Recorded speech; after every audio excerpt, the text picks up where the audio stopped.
A outra dimensão. Jason vai para o inferno. Atenção, não coloque outros vídeos perto desse. Essa HQ é mais quente que o inferno. Tão quente que brilha na escuridão. De Andy Mendels, Cynthia Martin, Ali Nunes. Bem-vindo a outra dimensão. Um carro está a caminho de Crystal Lake. É uma moça. Ela chega em uma casa abandonada. Vistoria tudo antes de entrar. Ela retira a placa de aluga-se e entra. Ela age como se estivesse em casa. Ela diz que finalmente está sozinha na floresta. Age também como se fosse proposital. Ela liga o chuveiro e decide tomar um banho quente. Mas enquanto tira a roupa, ela ouve um barulho vindo de fora para dentro. Ela se assusta e vai ver. Quando ela olha, a porta está aberta. Só que de repente um assassino mascarado surpreende aparecendo por trás. Aquele era Jason Voorhees. No susto, ela consegue se desviar e correr para a floresta. Ela pede por socorro enquanto corre, mas ela acaba caindo no chão. Jason se aproxima, mas diferente de outras vítimas que Jason faz, essa saca uma arma e diz: "Segura essa, seu bastardo! Agora!" Vários agentes cercam Jason e disparam fogo contra ele, sem dó. São vários tiros de pistola, metralhadora e espingardas, acertando todo o seu corpo, inclusive a cabeça. Mas o assassino continua em pé, quando de repente uma bomba acerta ele em cheio, fazendo em pedaços. Enquanto a fumaça vai subindo aos céus, o agente Senior agradece a agente Mitch, dizendo ter feito um ótimo trabalho de captura.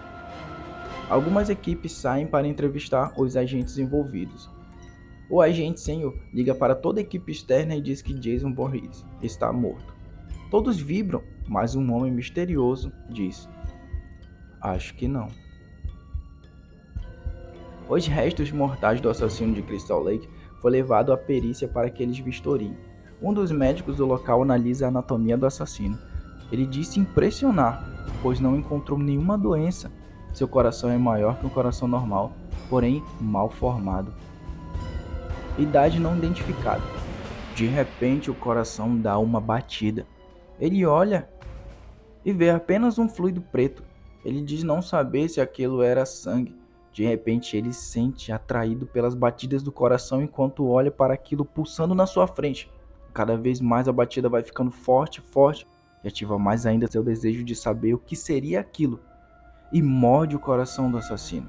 Ele gosta daquela sensação, mas em alguns instantes começa a se sentir mal e estranho. Passando alguns minutos, um colega chega para ver qual seria o relatório. Quando o médico aponta uma sonda para ele e pergunta se ele já comeu. E ataca seu colega tirando a vida dele. Ele passa perto do vidro e pode-se ver que Jason ainda está entre nós.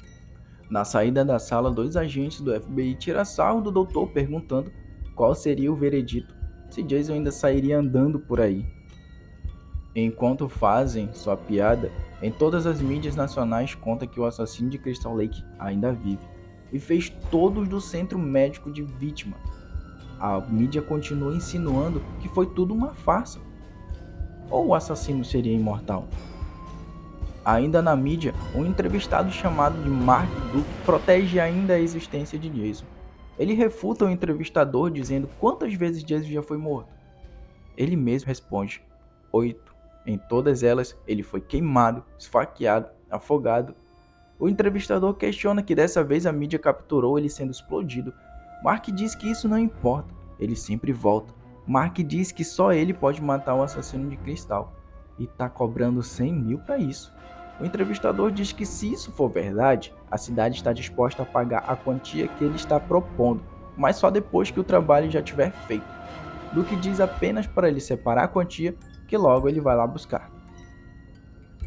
A HQ corta para uma lanchonete. Uma jovem garçonete chamada de Diana se distrai com as notícias do assassino de 9 vidas, quando sua patroa chama a atenção e diz para ela ir trabalhar. Jason estava em todas, TV, jornais, rádios. Até essa lanchonete usava marketing de Jason morto para atrair clientes. E uma placa bem grande dizia: Jason Burger, mate sua fome ou ela mata você. 2 por 1. Enfim. A colega de Diana debocha dizendo ser sério isso? Diana diz que isso parece até loucura. Sua chefa ouve e diz que isso não é loucura, isso são negócios. Muitas pessoas vão ver a cidade natal de Jason e com certeza sentirão fome. Mas isso até agrada o público. A ideia sinistra de desenhar as carnes de hambúrguer com a máscara de Jason estava dando certo. Uns policiais da região vão ao estabelecimento. Eles perguntam a Diana como está Jessica. Diana diz que bem. Ela vai atender uma mesa. Era a mesa onde Duke estava. Ele diz conhecer Diana e que precisa da ajuda dela para matar o homem. Diana diz que Jason já está morto. Ele oferece 10 mil. Diana recusa, então ele apela dizendo que vai levar a filha dela em vez dela. Diana se enfurece e manda que ele saia imediatamente. Duke diz saber tudo sobre Diana. Um policial vai ver o que estaria acontecendo. Duke só diz que estava oferecendo uma proposta à moça. Ele pede para Duke se retirar.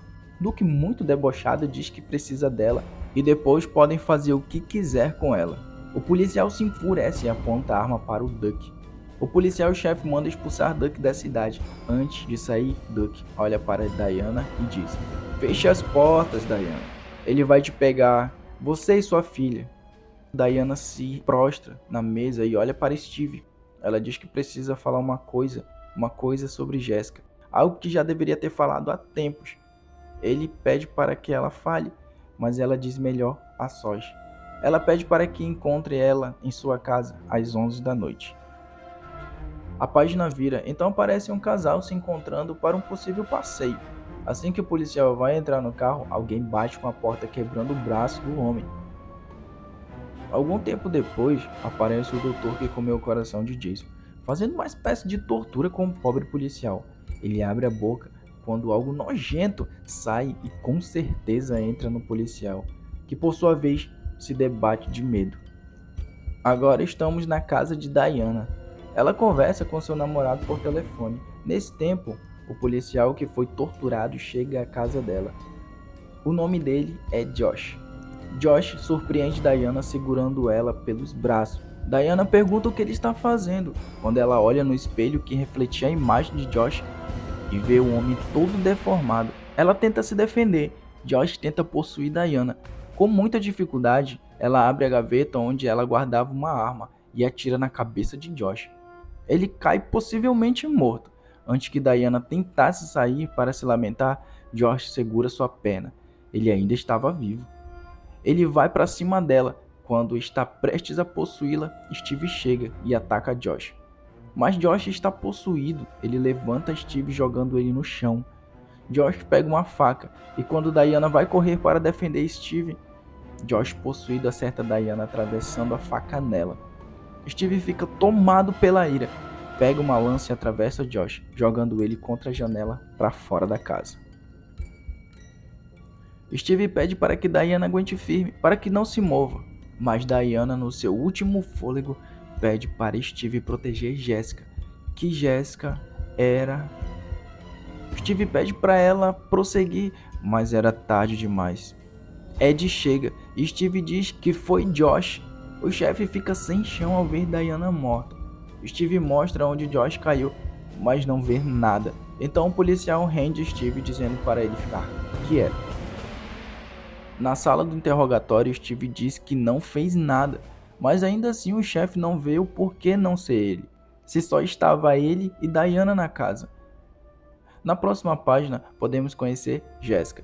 Ela vai ao encontro de Vic, que também era amiga da sua mãe. Vic se ofereceu para ficar com o bebê, enquanto ela irá depor sobre sua falecida mãe. Um dos policiais entende que o relato de Steve pode ser real, mas precisa que ele fique na espera da perícia dar o relatório. Ainda na cadeia, um dos policiais avisa para o xerife que o corpo de Diana sumiu antes da perícia chegar. Duke estava no local tentando roubar, mas ele também afirma que antes que pudesse fazer isso, o corpo já tinha sumido. O xerife pergunta o que ele queria com o corpo. Duke diz que está tentando acertar as coisas com Jason. Na cela, Steve fica irado em ser preso injustamente e ainda por cima sem provas. Na cela ao lado também estava preso Duke. Ele diz que sabe quem matou Diana e não foi o policial, foi Jason. Steve pergunta se ele sabe alguma coisa. Ele diz que Steve é muito covarde para entender a situação e que ele teria que pagar o preço. Steve diz fazer o que for para jurar sua inocência. Duck pede sua mão e pergunta se ele está pronto. Steve diz que sim. Duck quebra o dedo de Steve fazendo ele gritar de dor. Nisso, Duck diz que ele foi digno. Duck diz que Jason só pode morrer se destruir o seu coração. E já que Diana está morta, apenas uma pessoa pode fazer isso: Jessica. Duck afirma que Jason não está morto, só precisa de um corpo novo, que os que ele possui ficam fracos e doentes rápido. Para ele ter o seu corpo de volta, ele precisa de Jessica para nascer de novo. Steve pergunta aquilo que todos nós queremos saber: por que Jessica?